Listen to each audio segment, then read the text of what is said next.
loud and clear enough? That's fine, thank you. That's great. Good evening, everyone. A very warm welcome and thank you to the Aplastic Anaemia Trust of Sam and team for organizing this. A very happy new year to all. I'm a consultant hematologist at King's College Hospital, and I have a special interest in people with aplastic anemia and bone marrow failure disorders.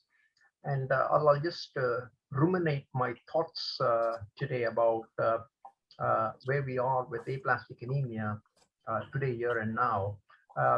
I'm doing something slightly unconventional this time around with these kind of talks, which is to go heavy on science, and it remains my responsibility and it's on my neck to make sure that it remains lively and entertaining for everyone. We'll of course go through the treatment options, and then finally we'll have a question answer session. By all means, feel free to stop me, or you can contact me after the talk if there's any bits that you want to, because as I say, this is going heavy on science. So so without much ado, I'll make a start with this. I'll firstly talk about the queen bee cell, which is the stem cell. This is the kind of stem cell which sits in the bone marrow. So this is the blood making, the blood factory in the bone marrow. This is the cell that we're looking for. This is the queen bee cell. This is what we are most interested in. And in all of us, this stem cell goes on to divide. It's a fantastic cell because it has pluripotent capacity in that it can morph itself into something else.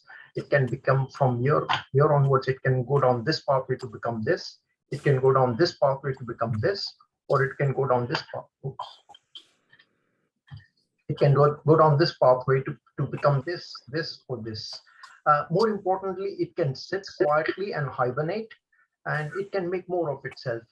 So it's truly, it's like one of those cells, if you watch movies, that can kind of morph into all sorts of things. And this queen bee cell sits in the bone marrow. Can't see if slides are there. Oh my word, sorry.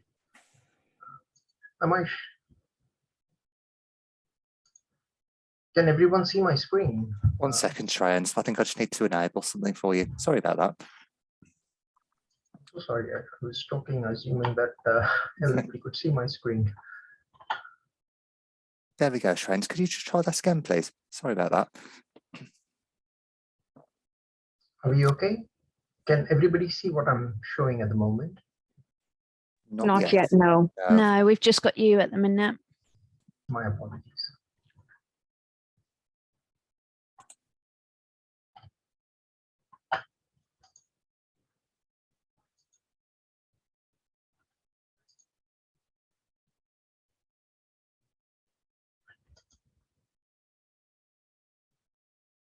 I think, yep, there we are.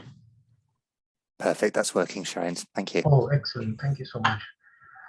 Okay, so I'll just quickly.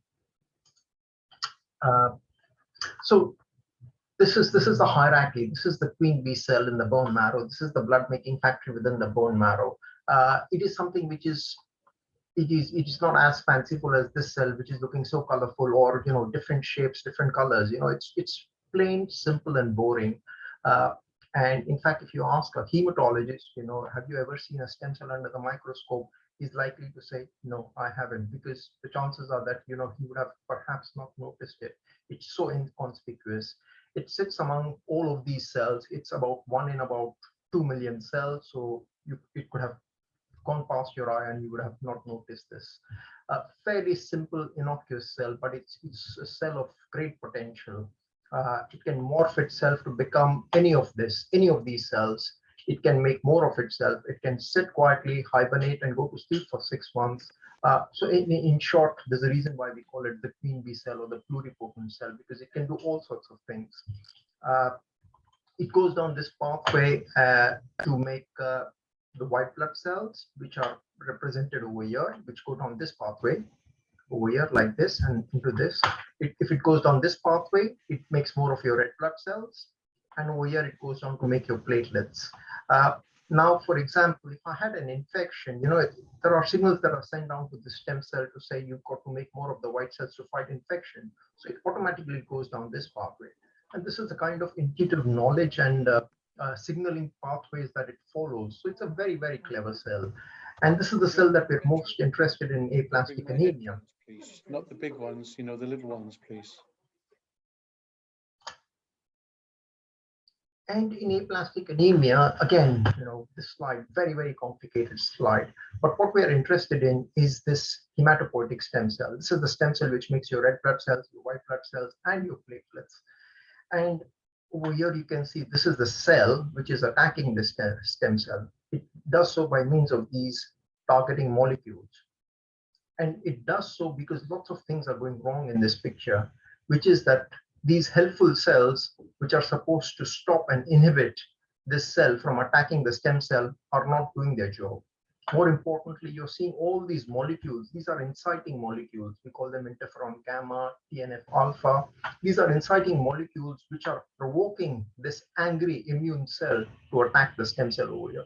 So this picture actually summarizes and sums up everything that we know about what goes wrong in aplastic anemia, which is that the right side of cells which are supposed to balance out our immune system are not doing their job.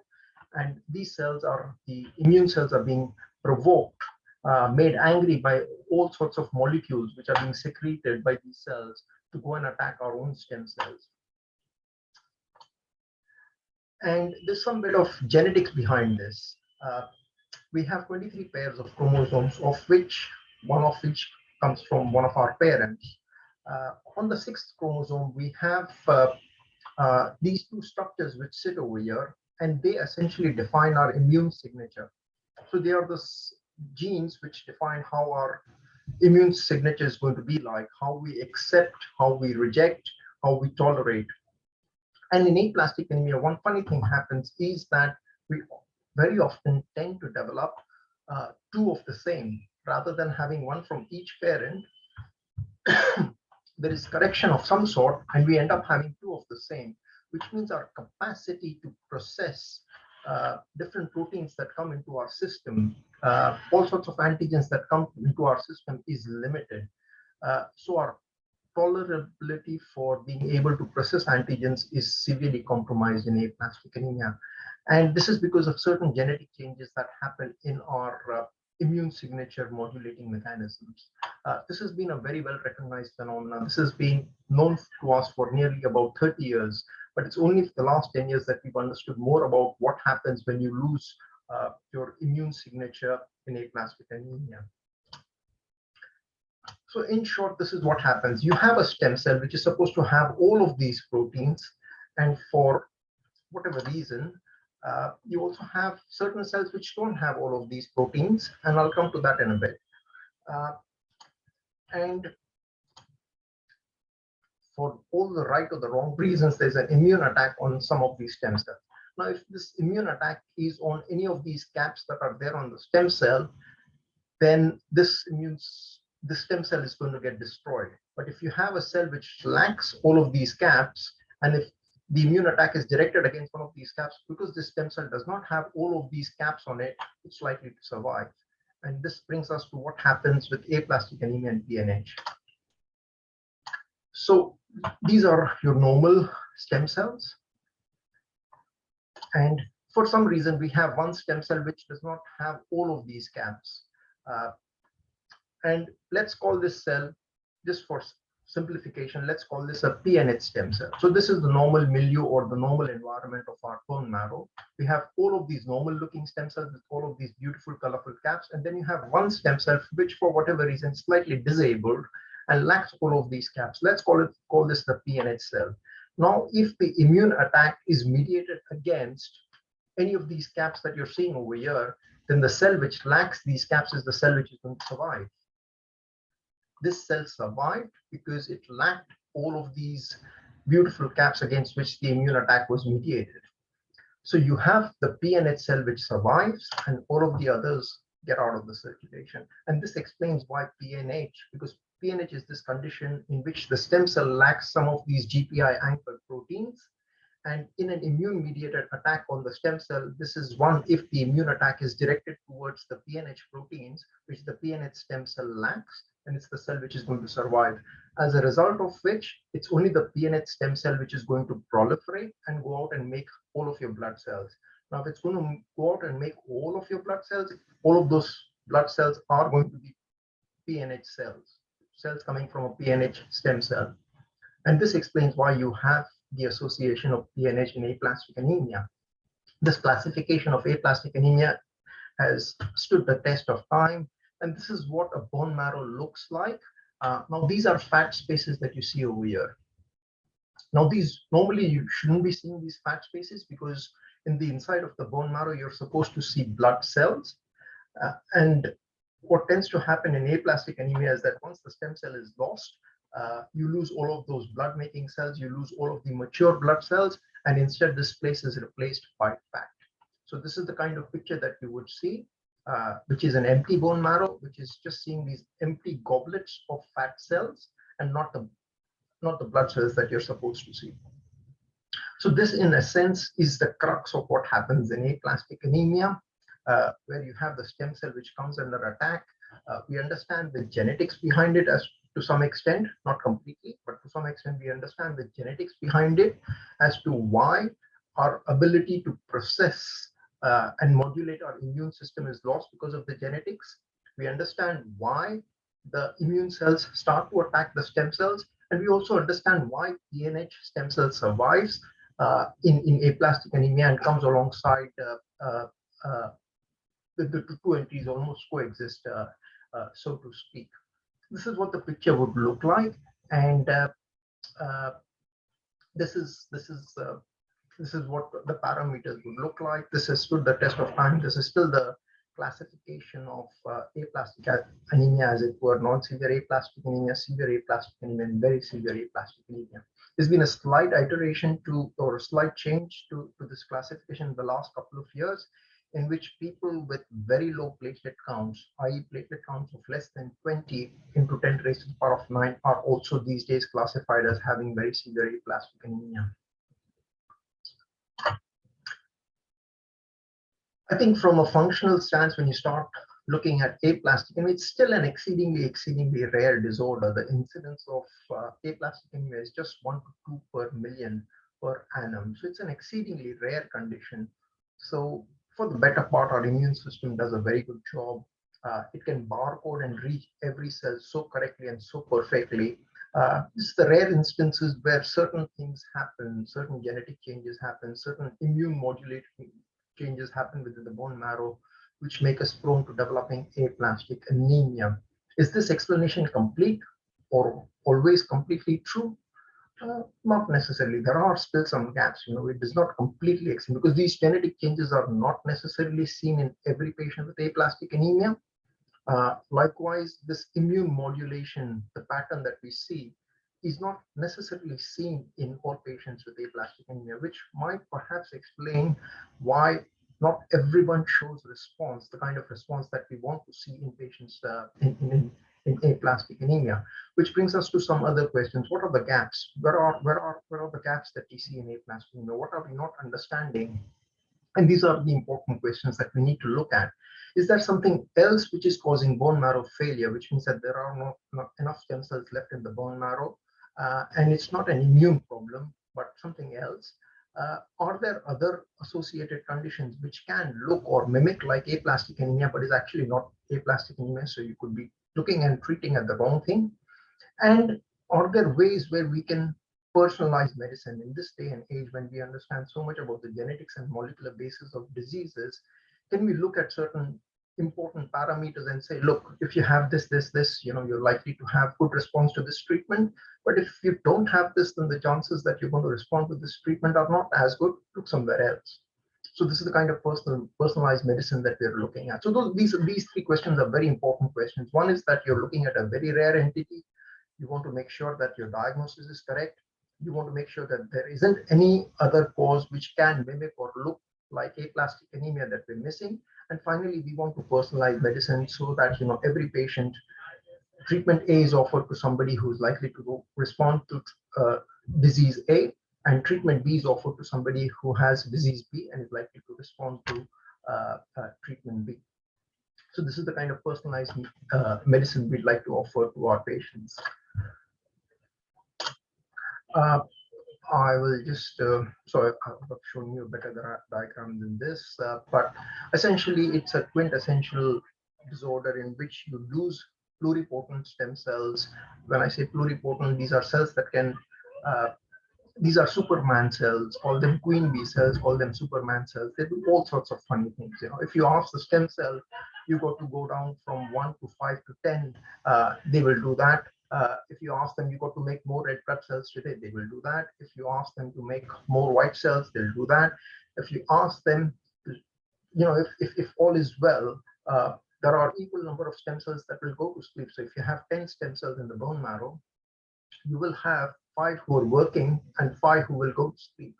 But if for some reason, if you ask upon the stem cell that, you know, look, this is the time of increased demand, let's say for example in pregnancy, you know, when the stem cell is asked to deliver more blood making cells to the newborn fetus in the mother, or let's say for example, if I had an infection and I need more white cells to fight infection, these 5 stem cells that are working will call upon their brethren to say, please come and join us, we need a little hand over here. And this is the kind of crosstalk that happens all the time among stem cells.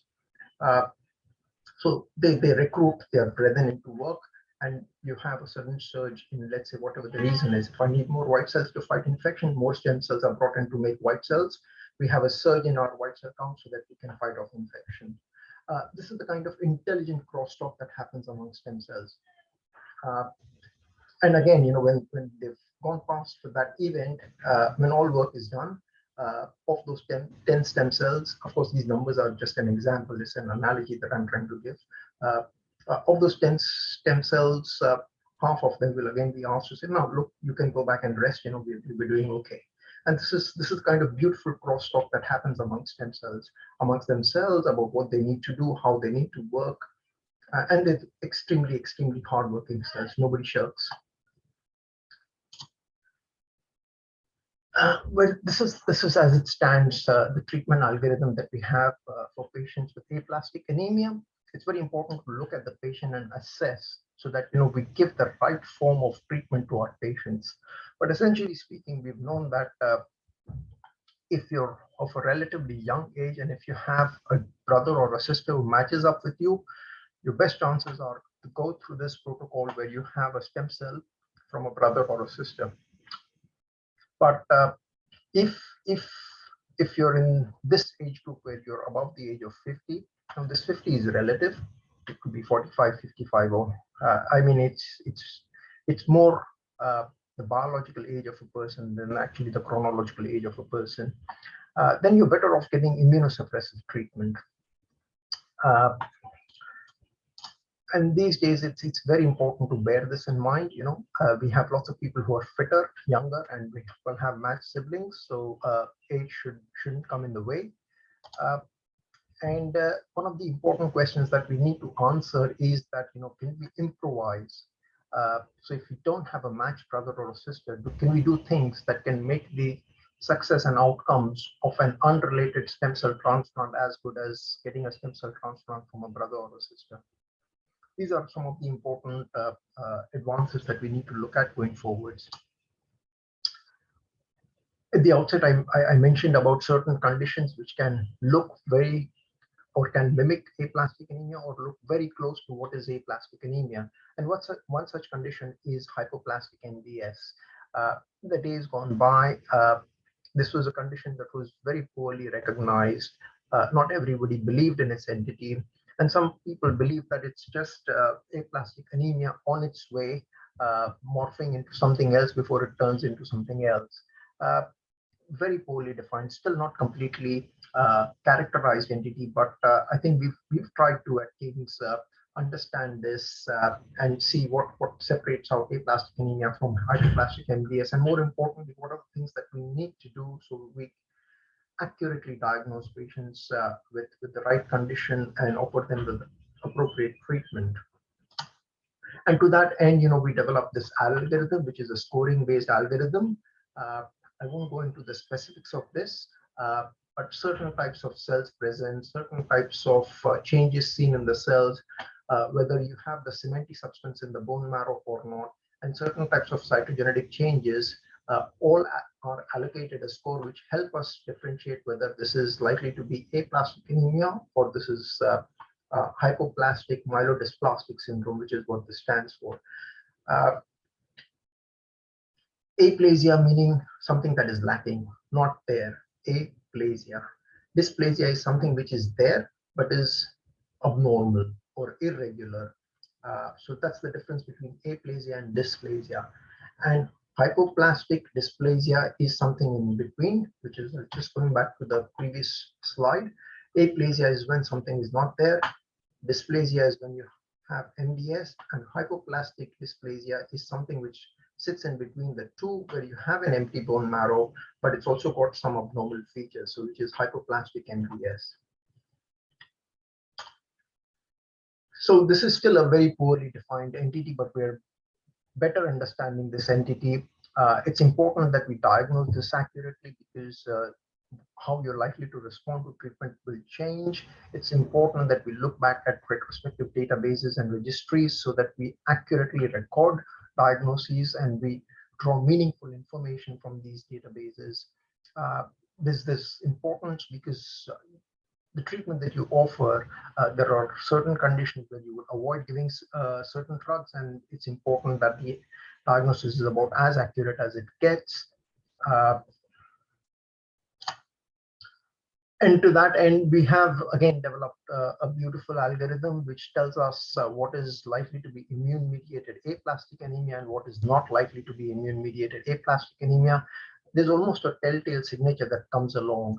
At the very outset, I'd mentioned about certain changes in our immune signature, and we've known that this HLA-DR15 is very strongly associated with people having immune-mediated disorders, particularly aplastic anemia.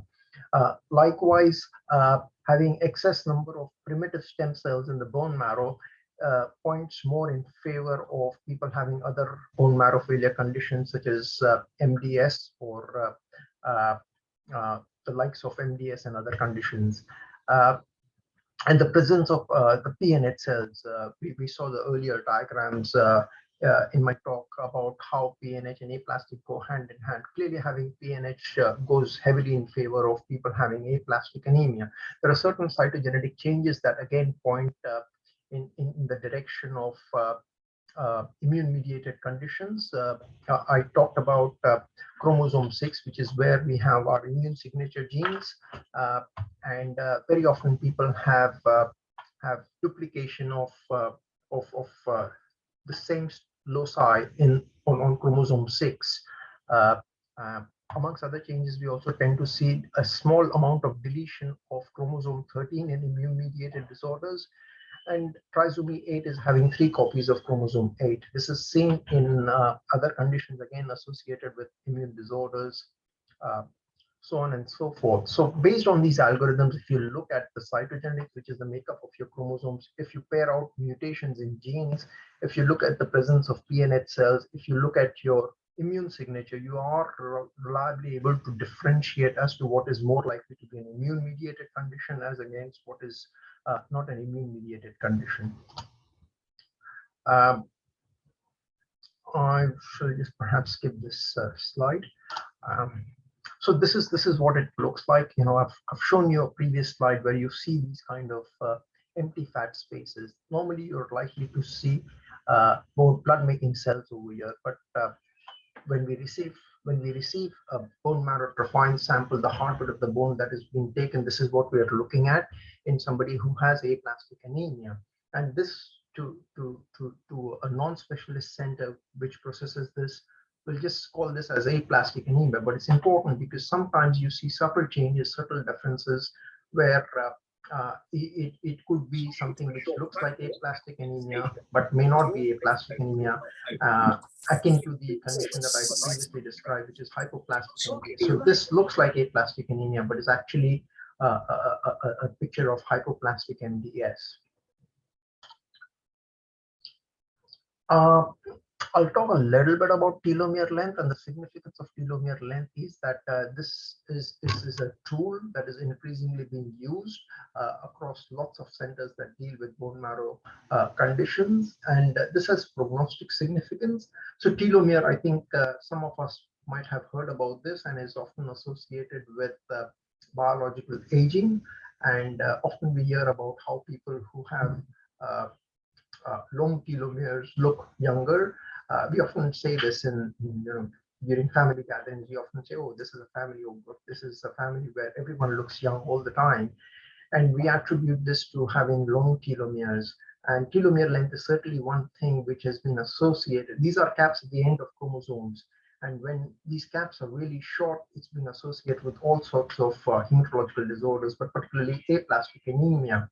In aplastic anemia, the length of telomere has also been associated with a response to immunosuppressive treatment. So we've used in various algorithms, we've tried to use telomere length in our decision-making process with immunosuppressive drugs. Amongst drugs that we are dealing with, we found that Danazol, for some strange reason, which is an anabolic steroid, is extremely useful in people who have telomere disease. Now, telomere disease is one such condition which can mimic aplastic anemia in that it is a genetic condition. It's because of mutations in telomere making genes, and because of which there is attrition of the stem cells. So this is not immune-mediated attrition of stem cells, but rather a genetic condition of a telomere gene defect, which causes these telomeres to be excessively short, and there's attrition, normal attrition of stem cells, so you have an empty bone marrow. Interestingly, anabolic steroid, which is what very often, or I hope not, athletes use sometimes, is one such medication which finds use in treating telomere disorders because it elongates your telomeres and is very effective treatment for people who have bone marrow failure. Now I'm using the word bone marrow failure instead of aplastic anemia because that is technically the more correct term, because aplastic anemia, for all practical purposes, is an immune-mediated attack on the stem cells. Whereas bone marrow failure is where you have attrition of stem cells in the bone marrow, which looks like aplastic anemia, but is not aplastic anemia. And anabolic steroids such as Danazol have found very good, this is a very good treatment for people who have bone marrow failure because of telomere-associated disorders. At King's, we do a whole panel of genes to importantly exclude that there isn't an underlying genetic defect which is causing bone marrow failure as opposed to aplastic anemia, because the both can look very similar. Both have empty bone marrows, but in aplastic anemia, the defect is an immune-mediated attack on the stem cell, which causes loss of stem cells, whereas in bone marrow failure conditions, it's very often a molecular or a genetic defect, a genetic mutation, which causes attrition of stem cells within the bone marrow and an empty bone marrow. So it's important to identify these conditions, and hence, over the years, we've been learning more and more and more about various genetic conditions, which can be associated with mutations which cause stem cell loss, attrition, but this is not immune mediated, this is genetic. So it's important that we screen people for the right set of genes, including the best use of molecular tests and genetic tests so that we have the most accurate diagnoses, including telomere length. So we have come a long way, and I'll just show you how far we've come. We're very privileged in this aplastic anemia society because disease for disease, we have seen an amazing amount of research, an amazing amount of resources being dedicated to understanding aplastic anemia, to carry out some of the most meaningful trials that have been performed, very, very well done scientific studies in aplastic anemia to understand what aplastic anemia is, what kind of medications are likely to work. And this is the kind of distance that we've traveled in the last 50 odd years or so. And as you can see, we started off with something like in the 60s and 70s, simple drugs like the androgens, like the one that I just described, Danazol in aplastic anemia, and we saw responses to the tune of 40 and 50%, and we were never happy. And over the years, we tried all sorts of drugs, including horse ATG and cyclosporin. We tried to add in certain growth factors to see if that improves responses in aplastic anemia. We tried other immunosuppressive drugs. We tried a different form of ATG, which is the serum, the antibody that comes from the serum in treating aplastic anemia, which was the rabbit ATG. And subsequent to that, in the last 5 years, obviously, we've had great successes with using certain kind of growth factor medications like L-Trombopag and Romiflostin. So over the last 50 years, we've had a fair amount of journey that we've traveled, some very, very well coordinated clinical trials. We still have to remember that this is an exceedingly rare condition. The incidence is exceedingly small. No one center can do enough to understand the science or clinical trials in aplastic anemia, which means that we have to collaborate with centers across the world, in Europe, across the Far East, and in the US. And a lot of this has come about because of some amazing strengths and personalities from the field of aplastic anemia, who have gone on to lead the European bone marrow transplant working parties, who ensure that all of the centers collaborate. There's strength in numbers. We collaborate on various studies. We accumulate experience, and this is shared by means of carrying out successive trials one after another in a logical fashion. So this success has come about from various very beautifully conducted clinical trials and studies in aplastic anemia. Likewise, for stem cell transplantation, we've come about nearly 60 odd years with the advent of stem cell transplantation, and seen amazing successes, of which the greatest success in aplastic anemia has been the modulated conditioning regimen that we've used, which has ensured that we achieve engraftment, we achieve very low complications such as graft versus host disease, and we have very low risk of infections and fatality. So this has been a great success. This whole conditioning has been developed over here at King's College Hospital. And to some extent, we are also fortunate because we have free access and use of drugs such as alemtuzumab, which is not so freely available in other centers across the world. So we've again, some of the studies have shown that how the horse antibody treatment is significantly, not just significantly, greatly and vastly superior to rapid antibody treatment from very well conducted trials, again, through King's and our parallel centers across the world. And this is the kind of difference that we have seen, nearly 68% response with the horse antibody treatment compared to nearly just 37% response from rapid antibody treatment. This was a slide that has been prepared by one of my mentors, Professor Judith Marsh, who's a queen in the world of aplastic anemia. And she proposed this scenario as to what happens. You have this pool of stem cells that sit when you have short telomeres and all sorts of other genetic and molecular things that I've previously described. There is an attack on the stem cells, which causes depletion, as we see over here. When we give immunosuppressive treatment and when we give drugs such as L-Trombopag, these are amongst the scenarios that can happen. The stem cells start to grow. Some of them grow such that we have a complete response. Some of them grow, but as a process of stimulating these stem cells excessively, some of them acquire certain mutations. You can have some degree of growth, but not to a complete response. And sometimes we fail to grow. And these are amongst the possible scenarios that you tend to see. And this is beautifully explained by this seesaw over here as to what is likely to show a complete response as opposed to what is less likely to show a complete response in aplastic anemia.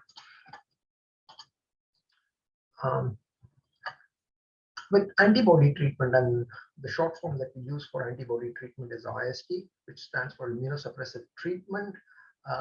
We're likely to see responses to the tune of 70%. This is increasingly getting better. It's likely to be much more than 70% with the advent of adding other drugs to our immunosuppressive therapy, such as L-Trombopag. I've shown this slide previously, so I'll just skip this in the interest of time. This is the kind of personalized medicine that we were talking about in aplastic anemia. So if we could have an algorithm based on all of these factors, we could very easily predict as to who's likely to show response in aplastic anemia and who's less likely to show response in aplastic anemia. For example, we know that people who are younger will show better response. People who have non-severe aplastic anemia will show better response. People who have slightly better lymphocyte counts will show a better response.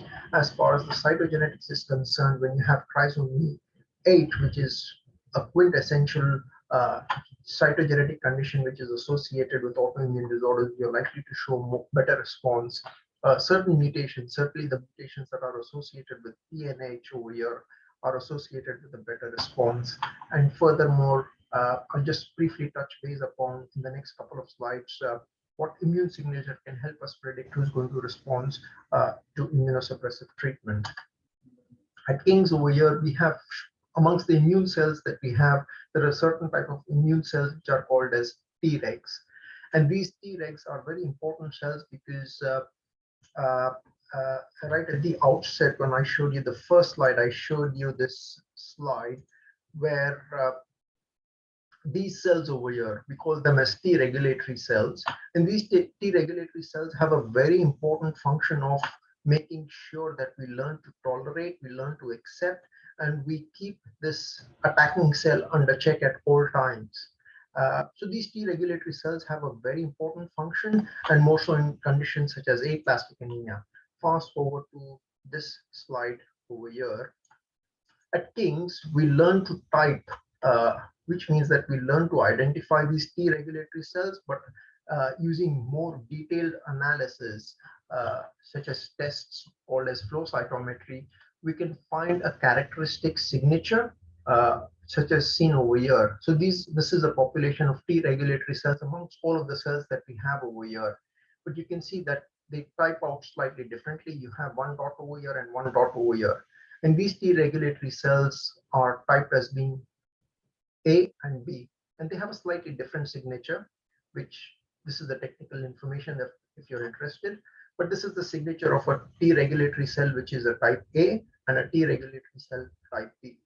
Now, studies have shown that people who have the B type of T regulatory cells are more likely to show response. So in short, what we are aiming to achieve is that we want to achieve the right balance. We want more of the T regulatory B type of cells. Now, we understand this because we understand the mechanism and the pathology behind what happens in aplastic anemia. So the logical step following this would be to ensure that we somehow develop, grow, or make more of these T regulatory B cells. I'll skip this in the interest of time. There have been beautiful studies exploring the use of L-Trombopag when it's added to immunosuppressive treatment, which is the horse antibody treatment and cyclosporin. This is how the bone marrow starts to populate and starts to look better. You can see this is at baseline. At almost 3 years down the line, you see this is how the bone marrow is changed. And this response is translated to having a better hemoglobin, a better platelet count value, and a better neutrophil count. We've always got to be slightly careful because there is a slight risk in people who are on L-Trombopag who may develop some clonal evolution events. This comes about from the study which was first done at NIH in Baltimore, and they studied 3 populations of patients when they added L-Trombopag to your normal horse serum antibody treatment, and found that people who have upfront treatment of L-Trombopag added on to their horse antibody treatment have the best chances. This almost translates to a 95% response at 6 months. This is the 3rd cohort as defined over here. So upfront treatment of L-Trombopag combined to your normal horse antibody treatment and cyclosporin when started up front at 6 months show responses to the tune of 95%. Very beautifully conducted study, and this has subsequently been followed up by studies done over here.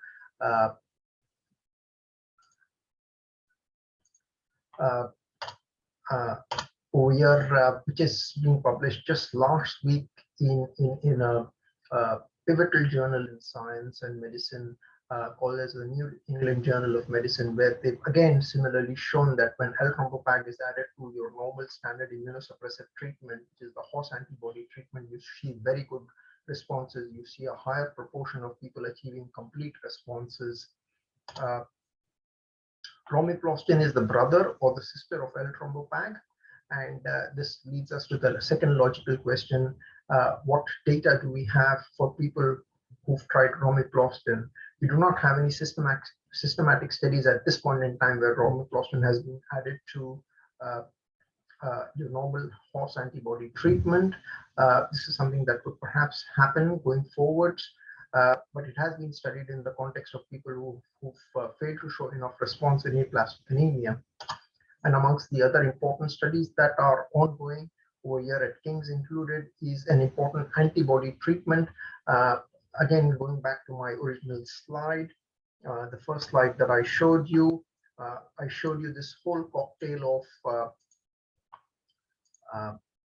all of these molecules that sit over here, which incite this cell to behave angrily. If we could somehow block some of these angry molecules, and that forms the basis of this study. Over here, this is a phase 1 study. We're still recruiting patients into this study, and the idea of this study is to firstly establish safety of this drug, which is an antibody treatment, and secondly to look for efficacy in the context of people who have relapsed refractory anemia. I again come back to this study of T regulatory cells because we have an important study which is at King's, again funded through Aplastic Anemia Trust, where we're trying to explore the benefits of T regulatory cells in modulating the environment in the aplastic anemia bone marrow to make it more favorable, to make it more responsive. This is the cell which disciplines a lot of the angry cells in the bone marrow.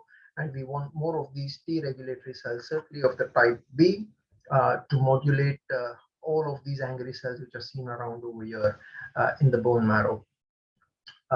This has led to the development of a phase 1 study, which is to explore the use of T regulatory cells, the cells which discipline the angry cells in the bone marrow, by means of identifying these cells from the blood and from the bone marrow to expanding them ex vivo as in from outside the body. So we use the apheresis as a procedure to identify these cells. We collect these cells in a bag, we store them, we nourish them, we nurture them, we grow them, we expand them, and we expand these T regulatory cells with the idea of being able to give them back to the patient as a treatment in aplastic anemia. This is a phase 1 study, and we are hopeful that we'll make a start with this in the next couple of months.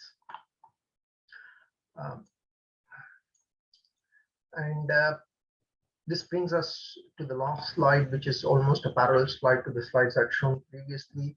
It's important to have the diagnosis right because this is an exceedingly rare condition. We want to make sure that we're not missing out on something which could look similar. This is very important conditions which are rare and which are ultra rare, which aplastic anemia is. So we want to make sure that we're not missing out on associated conditions which can look or mimic like aplastic anemia. So you want to get the diagnosis right. You want to make sure that you have all the tools at hand, genetic tools, molecular tools, blood tests, bone marrow results, which can help categorize your bone marrow failure and aplastic anemia very accurately. And based on those tools, if you can predict as to what is likely to work, then you go down the route of giving treatments that are most likely to work and give you success in aplastic anemia. These are very exciting times. A lot has changed in the world of aplastic anemia. We've achieved a quantum leap in the last 5 years in our understanding of what happens in aplastic anemia, particularly with understanding what happens to the T regulatory cells, because all along we just thought that it was the angry cells which are attacking the stem cells in the bone marrow. Yes, that is true, but that's just part of the picture. It's important to understand the other developments in the bone marrow which are happening simultaneously and side by side, such as the T regulatory cells losing function and not keeping control over the angry cells, the inflammatory molecules being released and inciting the angry cells to act, behave angrily. So all those are important accompaniments that happen alongside in aplastic anemia. It's very important to understand this. I think going forwards, we are likely to see a dual or a triple phase approach where we try to combine some of these treatments. We're still at a very early phase because we're individually trying to explore each of these pathways, such as the T regulatory pathways or blocking the angry cytokine pathways. I think going forwards, it's just interesting thought to see if we can explore the possibility of combining treatments, of course, all the while making sure that it's safe for the patients.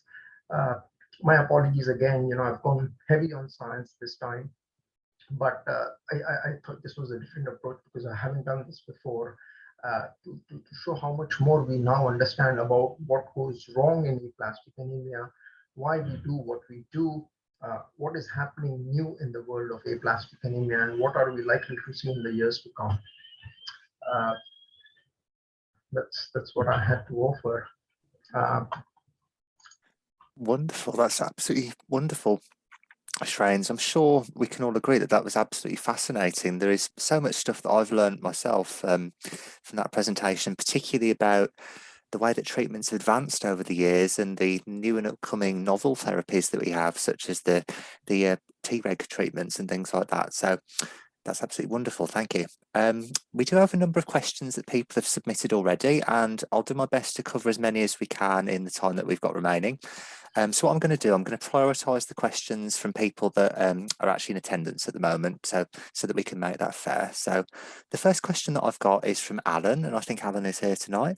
Alan has said, if my AA remains stable, but I know that it could relapse at any time, could or would a bone marrow transplant be offered in the knowledge that it could be a cure before any potential relapse could occur? That is a good question. Very good question, Alan. So what we're talking about is where you've shown response in aplastic anemia, but the concentration of prophylactic or preemptive stem cell transplant to perhaps prevent any possibility of relapse in the future.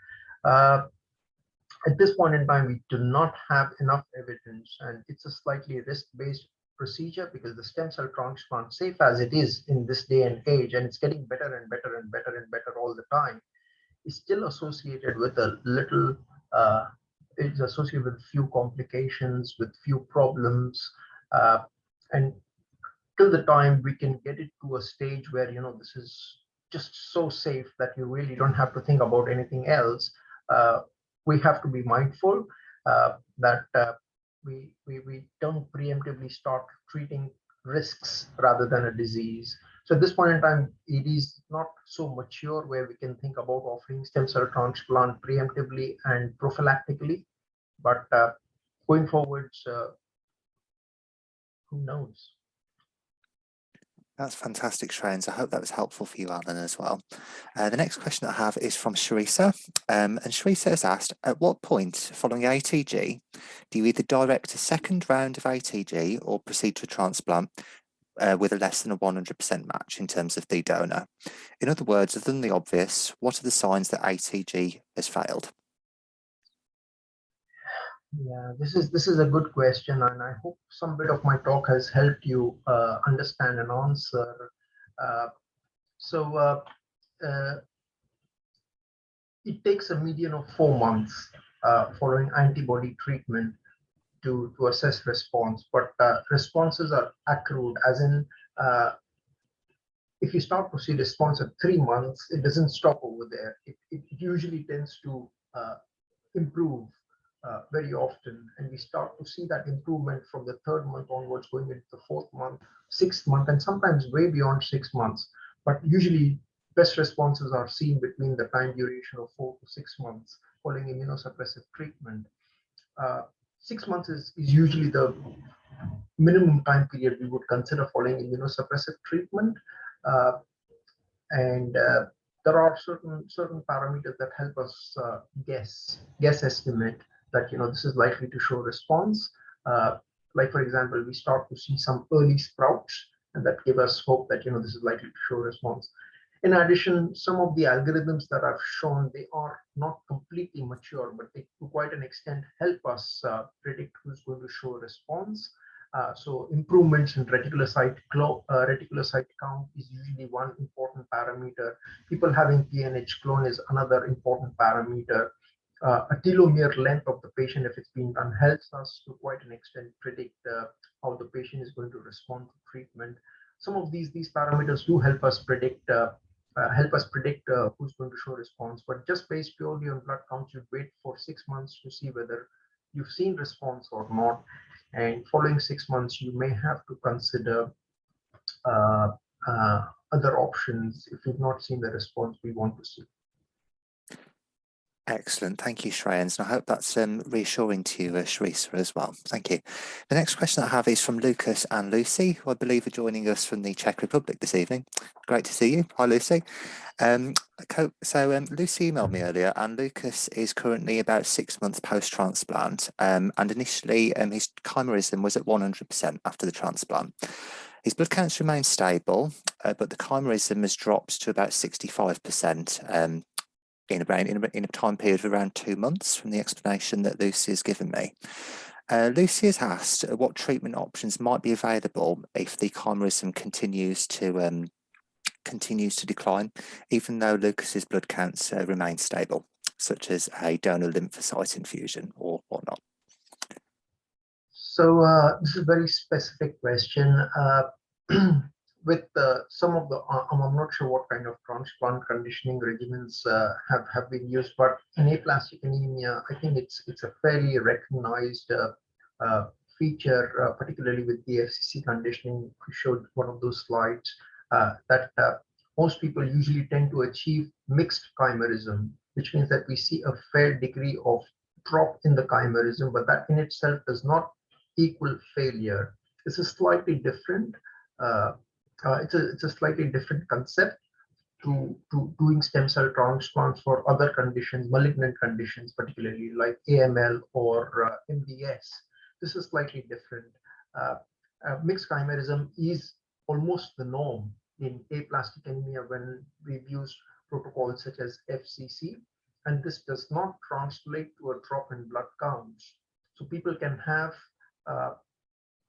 normal blood counts, mixed chimerism, and very low incidences of graft versus host disease. And this is by far the more common picture that you would see in patients undergoing the FCC type of transplant in aplastic anemia. So a drop in chimerism in itself does not necessarily mean anything. Quite likely you would see a mixed chimerism. Obviously, you don't want to see a precipitous drop, something dropping from 90 to 20% or something. But a mixed chimerism picture is almost the norm in aplastic anemia. That's wonderful, Shreyans. And I hope that Lucy and Lucas, that you can find that a little bit reassuring as well. So thank you very much, Shreyans. We have a few more questions, so I'll try and fit a couple more in the time that we've got, which is about 3 or 4 minutes. So we've got a question from Zoe here. Again, this may be a little bit difficult to answer, but she's asked, what percentage of people with non-severe aplastic anemia go on to have a transplant at some point? That is a difficult one, actually. I don't think I can reliably answer this. It is slightly difficult. A lot of patients with non-severe aplastic anemia often don't need treatment for long periods of time. A small proportion of patients with non-severe aplastic anemia will develop low blood counts enough to become severe or very severe, in which case they might need treatment. A small proportion of patients with non-severe aplastic anemia are anemic enough to need blood transfusion, which is consideration for treatment. And these people are again considered based on donor availability and what their age and other factors are, and could be considered for a transplant. But it's a very small proportion of patients who I think would need treatment. A lot of patients with non-severe aplastic anemia don't need treatment. In terms of percentages and numbers, I'm sorry, I don't have that number. Of course, yeah. And Marion has also asked a follow-up question in the chat. She's asked, for people that have got non-severe aplastic anemia, is there kind of an upper age limit to which, if a person became necessary for a person to receive treatment, is there an upper age limit where that maybe wouldn't be possible, or that there would be less options available? Well, everyone should have treatment. I think one of the important things that I wanted to show on that slide was that it's not an ageist thing. We are able to offer, everybody should have treatment. It's what kind of treatment is most appropriate for you. So whether you're 5 years old, 10 years old, or 50 years old, or 80 years old, there should be treatment available for you. And we need to find treatment that is most appropriate for the condition that you have and for your circumstances. So there are clearly treatments available for people who are 80 years old. It may be that stem cell transplant at this point in time is slightly out of bounds, but going forward, in 10 years back, we hesitated to do transplants in patients who were above the age of 65 or 70, and we've been pushing boundaries all along. And these days, in this day and age, it's very common for us to do stem cell transplants above the age of 70, so long as other parameters are stable and other conditions are met. So there's a lot of improvements that have come about in terms of the transplant conditioning, in terms of assessing organ toxicity with various treatments. But be that as it may, even in this day and age, I think age per se should not be a complete barrier in terms of being able to access treatments. What kind of treatment you get is individualized, hopefully individualized to what your circumstances are. That's wonderful, Shreyans. Thank you very much for that. Unfortunately, that is all that we've got time for this evening. We have managed to answer most of the questions that people submitted. But of course, once again, I'd like to thank Shreyans for joining us this evening. It's been an absolute pleasure. And for everybody else, I hope that you found the presentation just as fascinating as I did and have found it useful. So have a lovely evening, everybody, and thank you for joining us. Goodbye. Thank you so much. Thank you.